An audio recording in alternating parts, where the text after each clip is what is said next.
powered by people. Eles podem adormecer durante séculos e depois acordar com uma fúria terrível. Destruição em massa e terror. É preciso sair de perto o mais rápido possível. Sua força pode queimar, esmagar e enterrar. Imagine uma parede de lama e rocha de 9 metros de profundidade avançando nessa área. Esta é a história de como os vulcões surgem na Terra e as diferentes formas com que eles ameaçam a vida do planeta. A ciência e a força surpreendente dos vulcões fatais.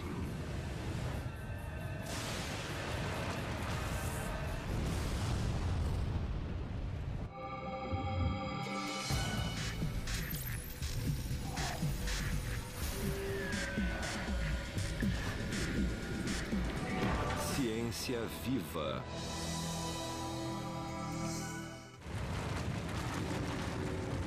Nos últimos 2000 anos, mais de 1/4 milhão de pessoas foram mortas pelas armas letais do arsenal mortífero dos vulcões. Existem muitas formas dos vulcões matarem. Os vários perigos incluem gases tóxicos e misturas de rocha, quente e gás que saem do vulcão. Muitas vezes, as cinzas atiradas no ar cobrem as coisas e, especialmente se estiverem molhadas, derrubam vários prédios. O fluxo de lama pode causar muita devastação. Os fluxos piroclásticos são particularmente bem perigosos. Isso pode resultar na combustão de material que encontram, como madeira, vegetação, casas. As vítimas de vulcões vão de seres humanos à extinção em massa de toda uma espécie.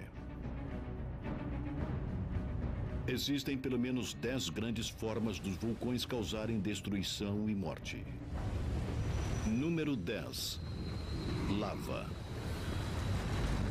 Quando eu era pequena, a lava me assustava porque parecia ser muito quente. E eu só pensava no que aquilo poderia fazer com uma pessoa. Quando a rocha está suficientemente quente, ela vira brasa e libera luz, pois está muito quente. Quando vermelha, pode estar a cerca de 870 graus Celsius. Esse é o tipo de incandescência que vemos no queimador do fogão. Ao se tornar progressivamente mais laranja, chega a 980 graus Celsius e quando fica da cor amarela, está aproximadamente entre 1.100 a 1.200 graus. Acima do solo chama-se lava. Dentro da Terra, o mesmo material se chama magma. O magma é simplesmente a rocha derretida com gases dissolvidos dentro dela. Magma ou lava, sua origem principal fica a 5.000 quilômetros abaixo de nossos pés. O núcleo da Terra é uma bola radioativa maior do que Marte, com mais de 7.000 quilômetros, com uma temperatura de mais de 6.000 graus Celsius, mais quente do que a superfície do Sol. Embora o calor do núcleo diminua quando sobe através da Terra, ainda pode chegar a 1.100 graus no manto. Há uma batalha constante entre o calor tentando derreter a rocha e a pressão tentando manter a rocha sólida. Em quase todos os lugares, a pressão vence, mas em áreas próximas da superfície, a pressão pode diminuir e a rocha pode sucumbir ao calor. A 1.600 quilômetros, mais ou menos, da superfície, então esse calor começa a fundir as rochas. E a rocha fundida, o magma, então sobe para a superfície. O magma, que contém metais como magnésio, ferro e alumínio, mais oxigênio, carbono, enxofre e silício, é menos densa do que a rocha ambiental. Ela é elevada por flutuação, às vezes com força suficiente para romper a crosta da Terra. Se o magma do manto migrar para dentro da crosta terrestre, pode fazer a crosta derreter. Escoando dos chamados pontos quentes, quantidades de magma sobem continuamente, caem e resfriam, criando camada por camada, montanhas, ilhas e vulcões. Existem diversos locais onde podemos ver os vulcões em erupção. Um está numa área de ponto quente, onde o manto é anormalmente rico em derretimento, e esse é o caso do Havaí. Os vulcões havaianos são o resultado de dezenas de milhares de erupções durante centenas de milhares de anos. A lava que sobe dos pontos quentes é fluida, espalhando-se largamente em torno do conduto para formar um vulcão escudo. São chamados de escudos porque eles têm flancos muito pequenos e parecem com um escudo de guerreiro emborcado. Em qualquer vulcão, quando a rocha fundida cheia de gás chega à superfície, ela cria um reservatório crescente chamado de câmara magmática. Na medida em que essa cavidade de rocha incandescente cresce, a pressão sobe e a câmara se torna uma prisão da qual o magma se esforça para escapar. Você sacode um refrigerante para que o gás saia da solução no refrigerante. Mas o gás não tem por onde sair, então você o abre. Então o gás joga o refrigerante para fora, às vezes violentamente.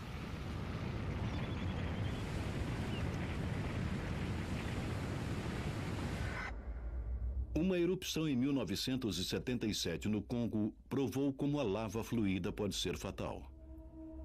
O vulcão era o Monte Nyiragongo, uma torre de 3.500 metros com um lago de lava em ebulição dentro de sua cratera. O Nyiragongo produz um escoamento de lava bem fluido. Basicamente, o vulcão rachou e o líquido quente vazou pelo flanco do vulcão muito rapidamente.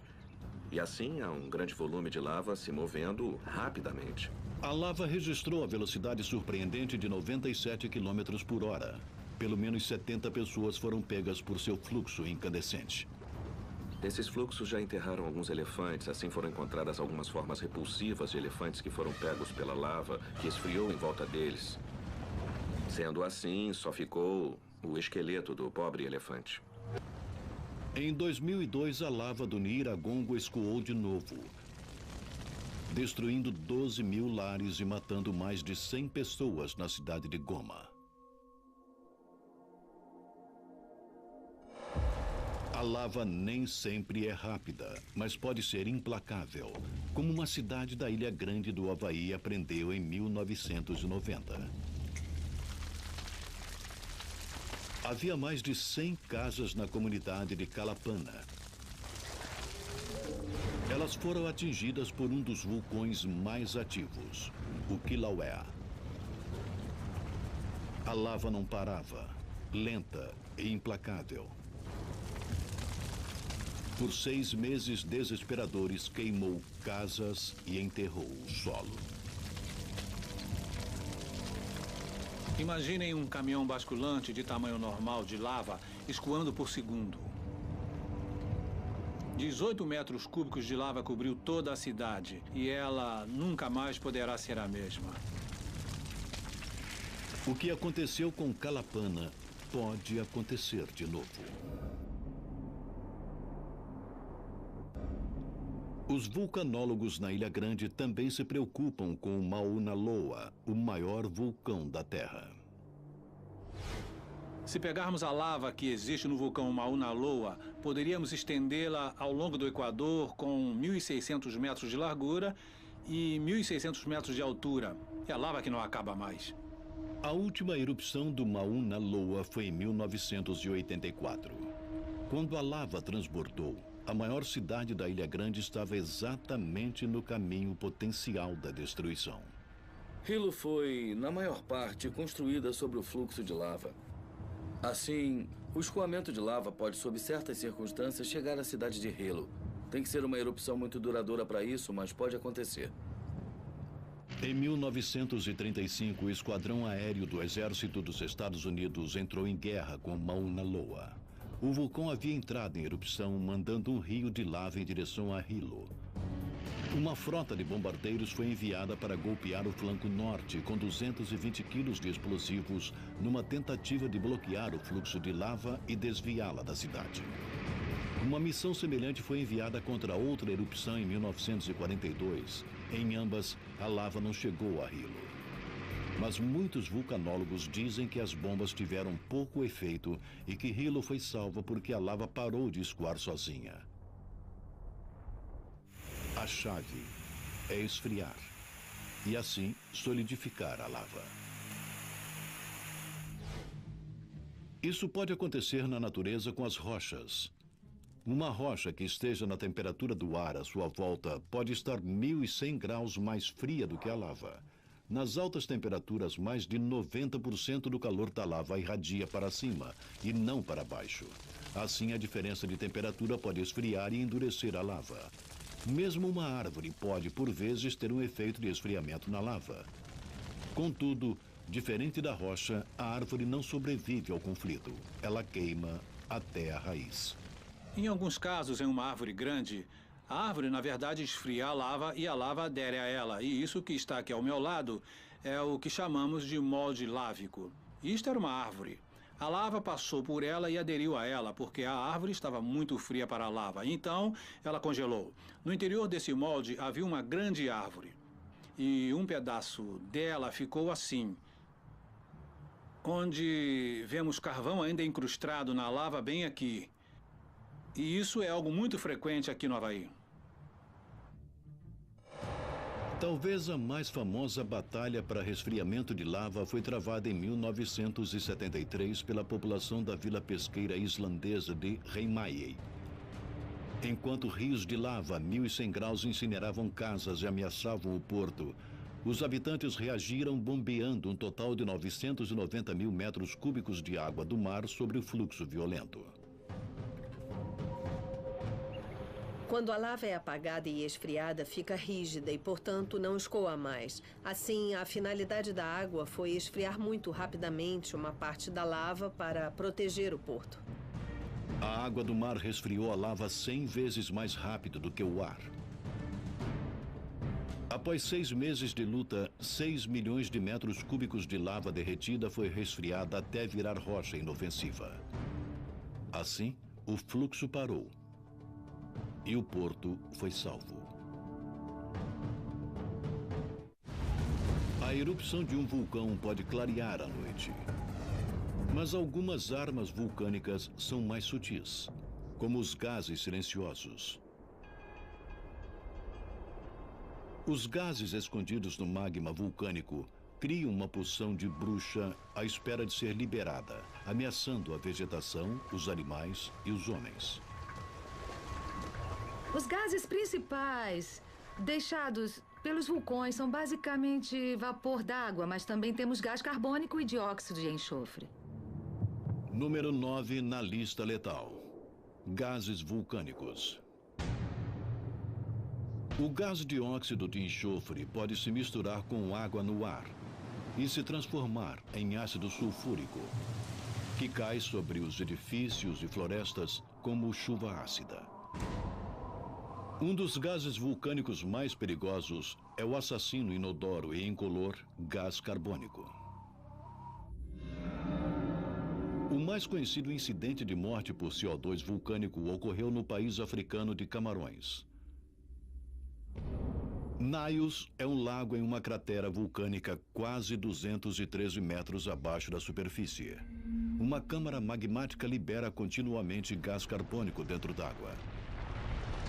Na noite de 21 de agosto de 1986, uma nuvem de gás carbônico de 900 metros de extensão subiu para a superfície. Sendo mais pesada do que o ar, a nuvem da morte se arrastou pelas cidades abaixo, sufocando centenas enquanto dormiam. O gás carbônico escapou daquele lago e se moveu muito perto do solo. E matou silenciosamente os moradores que estavam dormindo, cerca de 1.700 pessoas. Além das mortes de pessoas, os gases vulcânicos quase acabaram com toda a vida complexa na Terra antes dela começar. Toda forma de vida complexa de hoje depende do oxigênio, mas esse elemento vital não foi sempre parte de nossa atmosfera. Há 2,7 bilhões de anos, quando a água cobria quase todo o planeta, o céu era um coquetel venenoso de gás carbônico e nitrogênio. Nos mares, micro-organismos chamados cianobactérias usavam a fotossíntese para absorver o gás carbônico e expelir oxigênio como refúgio. Esse oxigênio deveria ter subido à superfície para ser absorvido na atmosfera. Mas alguns cientistas acham que os gases de vulcões submarinos, principalmente sulfato de hidrogênio, reagiram com oxigênio, formando assim ácido sulfúrico. Desta forma, os vulcões estrangularam a vida complexa na infância. Mas a vida teve uma segunda chance. 200 milhões de anos mais tarde, uma subelevação planetária literalmente elevou muitos desses vulcões das profundezas, como parte da primeira grande expansão da Terra firme. Com menos vulcões submarinos para capturá-lo, o oxigênio finalmente flutuou livre para enriquecer a atmosfera, dando início à evolução da vida multicelular sobre a Terra.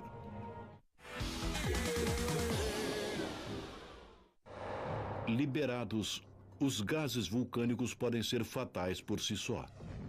Mas como nas armas, os gases sob pressão podem criar explosões devastadoras e disparar projéteis letais. Esse é um perigo em particular de vulcões que surgiram a partir de uma forte colisão de placas tectônicas. Duas placas estão se aproximando, duas placas de crosta e uma placa. Normalmente, a placa mais antiga é mais fria e mais densa e tende a afundar para baixo da placa mais jovem e leve. A placa mais baixa é exposta a um calor de 1.100 graus. As moléculas de água liberadas da elevação da placa sobem, derretendo o manto e produzindo magma menos denso do que a rocha à sua volta. Quando a rocha derrete no subterrâneo, ela forma um fluido, então ela começa a se mover em direção à superfície. Esse magma sobe e escoa pela superfície como lava. Mais lava escoa e se acomoda em cima dela. E o que temos é um vulcão muito íngreme. A maioria dos vulcões formados dessa forma são chamados de estratovulcões. Pilhas de cinzas são cobertas pela lava que é mais grossa e mais pastosa do que os vulcões escudos do Havaí. O cone íngreme que forma é a imagem clássica de um vulcão reproduzido em papier-mâché em todas as feiras de ciências. Mas a diferença entre o vulcão e estratos e os escudos não é só cosmética. O segredo é a sílica, uma mistura de oxigênio e silício que é a base do vidro moderno. A sílica é o ingrediente primário do magma. Mas o magma do vulcão em estratos cresce através do manto. Tem mais sílica do que o magma do vulcão escudo, que é formado através da crosta. Nos vulcões escudos, pelo fato da lava ser muito fluida, o gás escapa e pode borbulhar como bolhas de gás de refrigerante. Nos estratovulcões, a lava é muito viscosa e a única forma do gás escapar é rompendo fisicamente as partículas, o que provoca explosões. É como ter tudo preso e então o gás tem que explodir para sair. Os estratos vulcões lançam rocha pulverizada e cinza no ar. E isso pode criar um dos mais dramáticos e misteriosos perigos vulcânicos. Número 8. Relâmpagos vulcânicos. Numa nuvem de erupção vulcânica existem muitas partículas de cinza e rocha girando, chocando-se uma nas outras e... aparentemente é possível, a partir disso, haver uma transferência de carga, de forma que algumas delas terminem ficando carregadas positivamente e outras terminem carregadas negativamente. Acho que é meio parecido quando você esfrega sua mão num tapete ou num local muito seco e uma vez que essas cargas se estabeleçam e se tornem suficientemente desiguais, então haverá raios quando essas cargas se equalizarem entre si. Na verdade, descargas elétricas lampejam nas bocas dos vulcões. Depois sobem para se misturar com os raios das nuvens de detritos. Visto de longe, é um espetáculo incrível da fúria da natureza. Mas caso estejam perto demais, os raios podem ser a última coisa que verá. Desde 1999, 4 turistas nas encostas do Monte Etna, na Itália, morreram. O sistema nervoso deles foi totalmente sobrecarregado por uma carga elétrica violenta.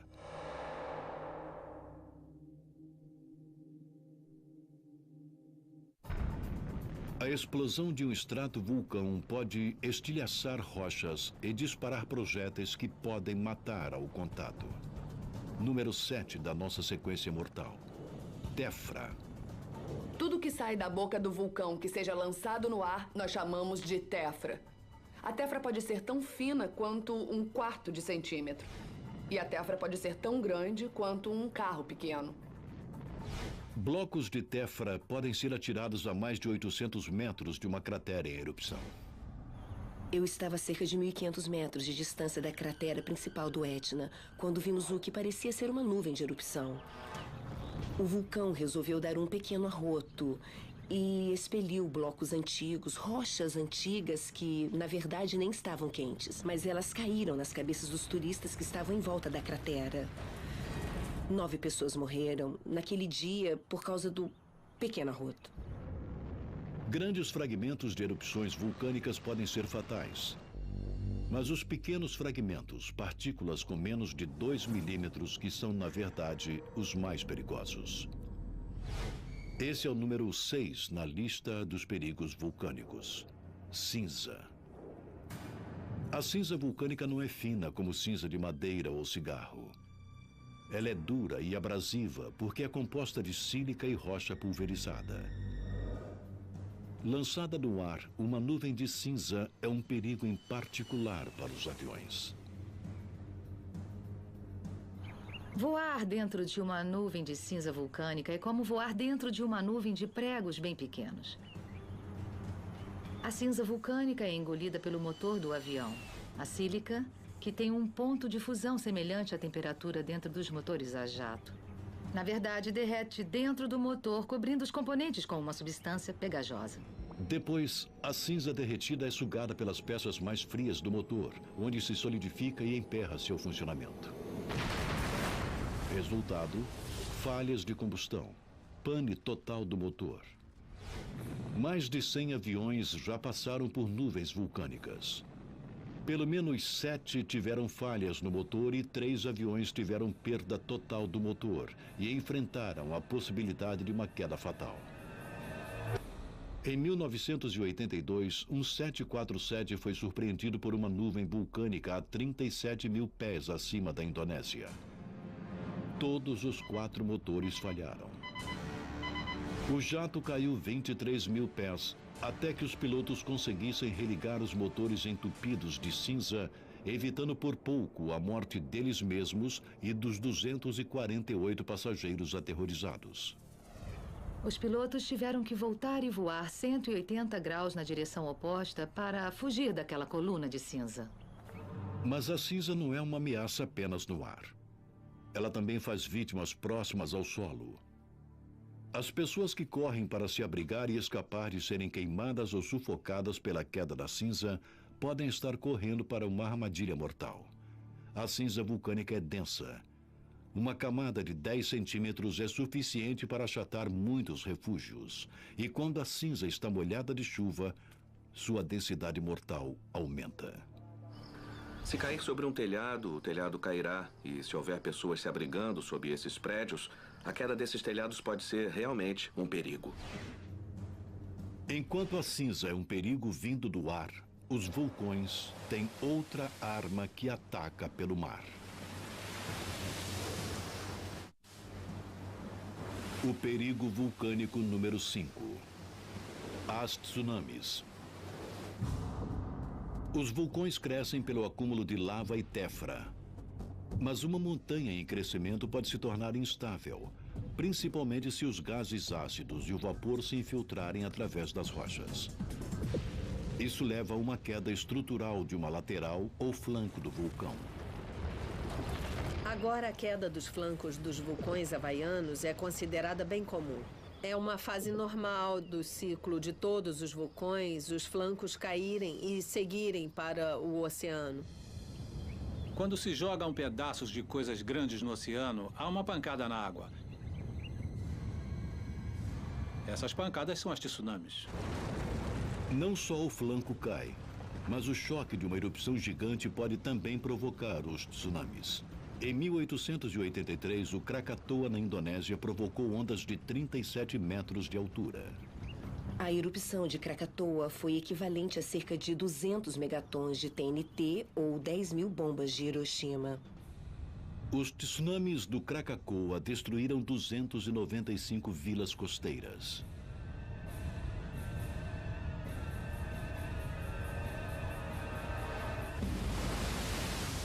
No total, os tsunamis vulcânicos causaram mais de 50 mil mortes registradas na história. E está preparado para essa taxa de mortalidade aumentar. O maior perigo pode vir do imenso Mauna Loa, no Havaí, cujos flancos do sudoeste caíram mais de uma vez no passado pré-histórico, provocando megatsunamis com mais de 150 metros. Essa é enorme. É com certeza a maior tsunami da história que conhecemos. A boa notícia é que a última foi há mais de 125 mil anos. A má notícia é que nada na Terra poderia impedir que outro mega tsunami do Mauna Loa atingisse a Ilha Grande. É certo que as tsunamis seriam devastadoras para o Havaí.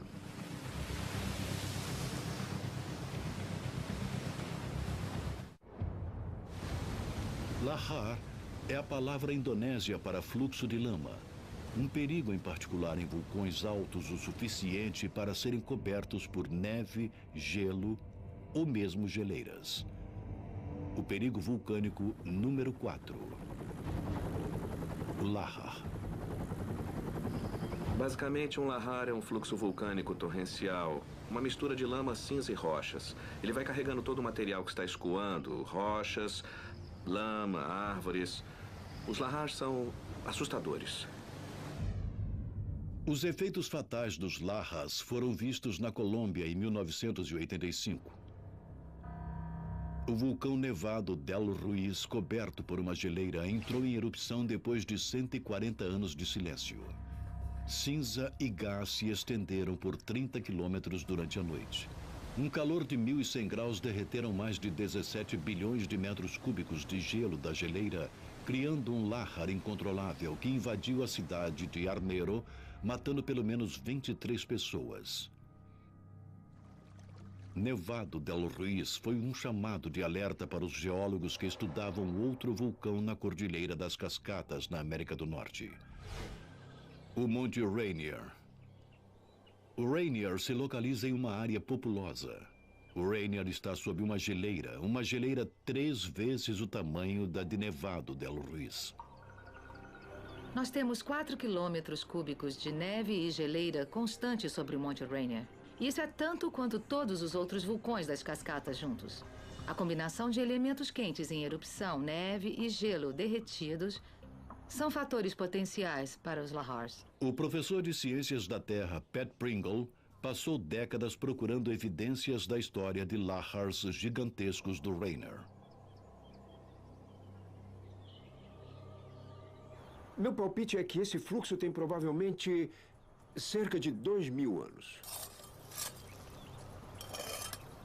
Na verdade, podemos ver que essa massa de areia carregou alguns pequenos pedaços da margem que arrancou de locais rio acima, o que mostra que isso se movia com uma massa densa, provavelmente 80% de material sólido com cerca de 20% de água. Por isso, acho que esse fluxo é quase como um concreto.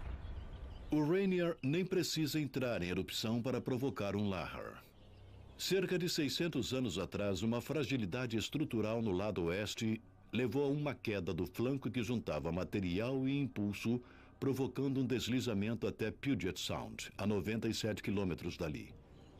Hoje, a lava está aumentando e a parede oeste está fraca de novo. Nós temos terremotos no Monte Rainier o tempo todo e, dependendo do tamanho, o nosso medo é que um dia ele provoque um colapso da estrutura na área fragilizada. Outro colapso no Rainier poderia provocar outro lahar fatal. Esse lahar provavelmente seguiria o mesmo trajeto de 600 anos atrás.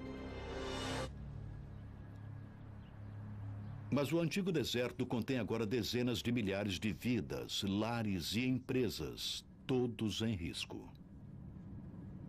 Estamos seguindo para o vale do rio Puyallup, e essa é a velocidade que o fluxo de lama atingiria quando escoasse do Monte Rainier.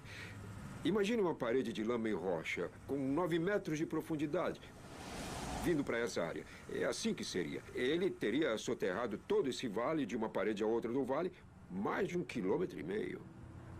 Nada poderia deter um próximo e grande lahar do Monte Rainier.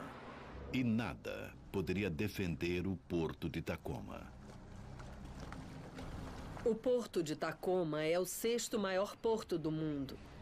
E para nós de Washington é o portão para o Alasca e para a Ásia. A gerente de emergências do município de Pierce, Jody Woodstock, sabe o que um lahar do Monte Rainier poderia fazer ao porto. Lama e detritos bloquearia o tráfego de navios por meses. A economia do Noroeste ficaria arrasada, enviando ondas de choque financeiro por todo o mundo. Mas no caso de um lahar, já foram feitos planos para tentar minimizar o sacrifício humano. O Centro de Operações de Emergência do Estado de Washington ativará sirenes por todo o vale. Nós ativaremos basicamente um sistema reverso de emergência que telefonará para todas as casas e empresas do vale e assim teremos um alerta amplo para que as pessoas se afastem cerca de 15 metros do fundo do vale e isso salvará suas vidas. Poucos duvidam que a região das cascatas precise se preparar para um possível desastre futuro. O Monte Rainier e outros vulcões das cascatas entrarão em erupção de novo. A questão não é se, mas quando.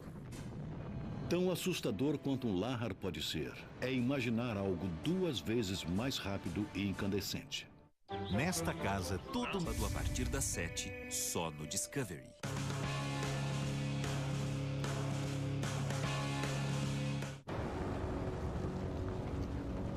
Os vulcões já aterrorizaram e mataram com lava, nuvens de gás e cinzas, blocos de tefra e descargas elétricas, com tsunamis imensos e deslizamentos tremendos chamados lahars.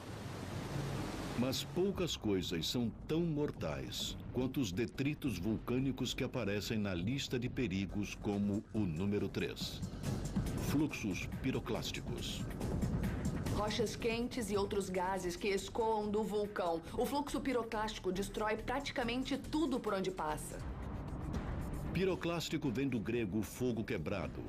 E o calor incinerador provocado pelos gases do fluxo é um de seus atributos mais temidos. O fluxo piroclástico pode facilmente atingir temperaturas acima de 700 graus.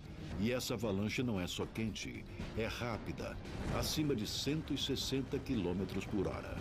O impulso lhe dá uma força terrível. O fluxo piroclástico foi registrado derrubando completamente estruturas de cimento. Então, eles podem demolir um prédio e deixar apenas a fundação. Por isso, é muito difícil sobreviver a essa mistura de gás e cinza. Quase metade da taxa de mortalidade por fluxo piroclástico vem de um único desastre. O ano era 1902. O local, a ilha da Martinica, onde o monte vulcânico Pelé ameaçou a cidade de Saint-Pierre. O vulcão já enviou suficientes sinais de advertência. A vida na cidade era uma tristeza. Havia cinza em todos os lugares. Houve pequenos fluxos piroclásticos que mataram pessoas. O vulcão não deixou de enviar tantos sinais de advertência quanto pôde. Mas o povo local não sabia como interpretá-los. E o governador, na verdade, desencorajou o povo de deixar a cidade porque estavam perto das eleições. Em 8 de maio de 1902, o Monte Pelé explodiu com uma força cataclísmica. Um fluxo piroclástico quente em brasa desceu a montanha a 150 km por hora. Levou somente 3 minutos para atingir Saint-Pierre. E o terror começou. Se você for pego por um desses fluxos piroclásticos, você terá uma morte horrorosa. Não só pelas queimaduras, mas também pela sufocação e queimaduras internas. Em questão de minutos, a população de Saint-Pierre passou de 28 mil para 2 pessoas. Uma foi um homem que se escondeu em seu porão. A outra, um prisioneiro em uma cela de pedra. Ele estava muito queimado, mas ainda estava vivo. E era a única pessoa viva na parte principal da cidade. E a equipe de resgate ouviu seus gritos e ele foi no final libertado e perdoado, pois tinha cometido um crime. Mas eu acho que acharam que, já que ele conseguiu sobreviver àquilo, estava tudo bem. Embora a morte por fluxo piroclástico seja terrível, pelo menos é rápida. Mas uma causa de morte mais lenta e indireta tirou ainda mais vidas do que os fluxos piroclásticos. Número 2. A fome. No século XIX, deslizamentos, fluxos piroclásticos e tsunamis oriundos de desastres vulcânicos, incluindo Krakatoa, mataram populações inteiras por falta desesperada de alimentos, quando a queda da cinza destruiu colheitas por milhares de quilômetros. As vítimas não queimaram, nem foram enterradas pela lama ou cinza. Todavia, quase 90 mil pessoas morreram de fome por causa dos vulcões. Com os serviços de emergência do século XXI, incluindo transporte aéreo, comunicação instantânea e socorro organizado, a ameaça de grandes comunidades serem atingidas e morrerem de fome por erupções vulcânicas foi reduzida de modo significativo. Mas os vulcões ainda têm um efeito econômico e social assombroso. As erupções já desalojaram mais de 1 milhão de pessoas. Temos que pensar em empresas e lares que talvez não possam ser reocupados. Talvez nunca mais. Mas mesmo a fome e o desalojamento perdem força diante das ondas de assassinatos mundiais que são a forma mais devastadora como os vulcões matam. A arma vulcânica número 1. O efeito estufa. Pode não parecer tão ameaçador como a lava ou o fluxo piroclástico, mas ataques combinados de gás e pó podem alterar o clima e extinguir toda uma espécie. As erupções vulcânicas no passado causaram diversas extinções em massa na Terra. Algumas evidências sugerem que as vítimas dos vulcões podem incluir os dinossauros da Era Cretácea, há 65 milhões de anos. Há uma teoria amplamente aceita de que o impacto de um meteoro de cerca de 6 quilômetros na península de Yucatán, foi o que realmente causou a extinção. Entretanto, houve uma grande erupção nas Deccan Traps, na Índia, na mesma época em que os dinossauros foram extintos há 65 milhões de anos, e seus efeitos na atmosfera podem também ter tido algum efeito. As agora extintas Deccan Traps foram uma cadeia de vulcões de 2 milhões e 600 quilômetros quadrados no Planalto Deccan, na Índia. Trap é um termo da geologia para a região com formações iguais a degraus. Há cerca de 65 milhões de anos, as Deccan Traps explodiram repetidamente, despejando oceanos de lava que liberaram grandes quantidades de gases de efeito estufa, o que poderia ter mudado a atmosfera da Terra. É uma observação comum que a cinza vulcânica pode entrar na atmosfera e obscurecer a luz solar. Mas os geólogos descobriram que é o pequeno aerosol, as pequenas gotículas de enxofre e ácido sulfúrico, que entram na atmosfera, que na verdade representam um papel bastante importante no bloqueio do Sol e no esfriamento da Terra. No início do século XXI, os homens produziram cerca de 80 milhões de toneladas métricas de dióxido de enxofre anualmente. Cada erupção das Deccan Traps poderia ter liberado mais de 1 bilhão de toneladas métricas no ar, esfriando o planeta e terminando com o reinado dos dinossauros. Enquanto os cientistas debatem a causa da morte dos dinossauros, muitos estão prontos para condenar os vulcões por um ato ainda maior de assassinato em massa. Ligue ou acesse polishop.com.br.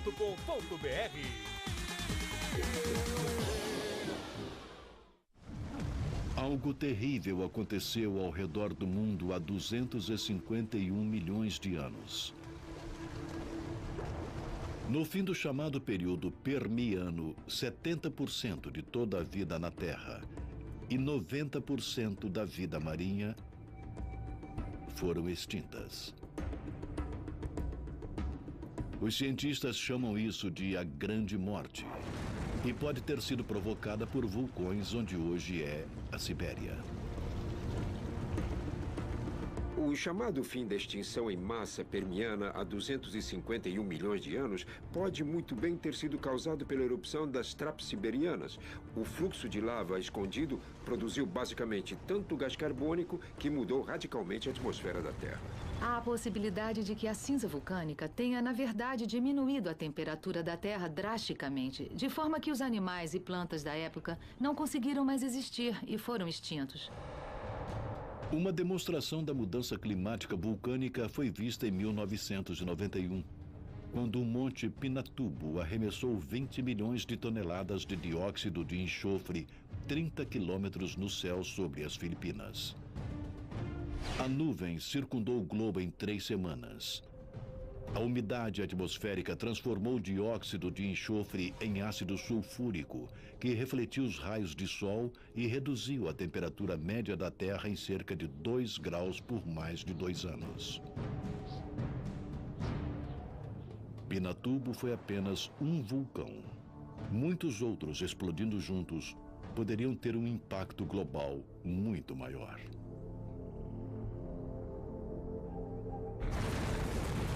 Por centenas de milhões de anos, os vulcões mataram por sufocação, queimaduras, inundação, impacto físico e até choque elétrico. Mesmo assim, essa não é toda a história. Os vulcões podem destruir muitas propriedades, podem destruir vidas, mas também podem criar uma nova vida. Na Ilha Grande do Havaí, Kilauea vem criando novas terras desde 1986. Quando a lava escoa para o oceano, ela esfria e o Havaí tem um novo litoral. Muito embora o vento e as ondas possam desgastar a terra, o vulcão parece ter um suprimento sem fim de material novo. Se as ilhas crescerem continuamente, elas desmoronam. Assim, para manter uma ilha tão grande quanto a Ilha Grande, ela tem que continuar a ser coberta de lava. E embora a cidade de Calapana tenha sido enterrada pela lava do Kilauea no ano de 1990, a área irá, um dia, ficar verde outra vez, como também irão outros locais devastados pela lava. Nós estamos em uma área que é chamada de área devastada. Eu não gosto da expressão, eu acho que é uma mudança e não devastação, mas estamos presos ao nome. Isso é, em miniatura, o que se esperaria ver depois de uma erupção realmente grande. Como no Monte Pelé, um evento de grande magnitude. Essa cinza aqui pode virar um solo muito fértil. Daqui a algumas centenas de anos, talvez, porque é feito de vidro vulcânico que decompõe rapidamente. E que pode ser visto realmente nos vulcões. Cinza fina e material como esses podem virar solo tão rapidamente, quase que instantaneamente em termos geológicos, que pode ser realmente um bom lugar para a agricultura. Se intocada, essa seria provavelmente uma área fértil daqui a uns 100 anos. Quando a lava resfriada se decompõe, ela abre um baú de tesouros, liberando nutrientes no solo. A cinza densa ajuda a manter a umidade. Os cientistas acreditam que a sílica na cinza vulcânica também enriquece o solo. A cinza tende a criar um solo muito fértil. Assim, por tradição, as pessoas ocupavam as encostas dos vulcões, pois as colheitas eram boas. Hoje, 600 milhões de pessoas, mais do que em qualquer época da história, vivem próximas a vulcões que poderiam acabar com suas vidas com um pequeno ou nenhum aviso. Existem muitos benefícios resultantes de uma associação com um vulcão, mas é preciso aprender a viver com o perigo. Os vulcões são doadores de vida e negociantes da morte. E aqueles que vivem à sua sombra devem torcer todas as manhãs para que as poderosas montanhas poupem suas vidas por mais um dia. Versão brasileira Audiocorp.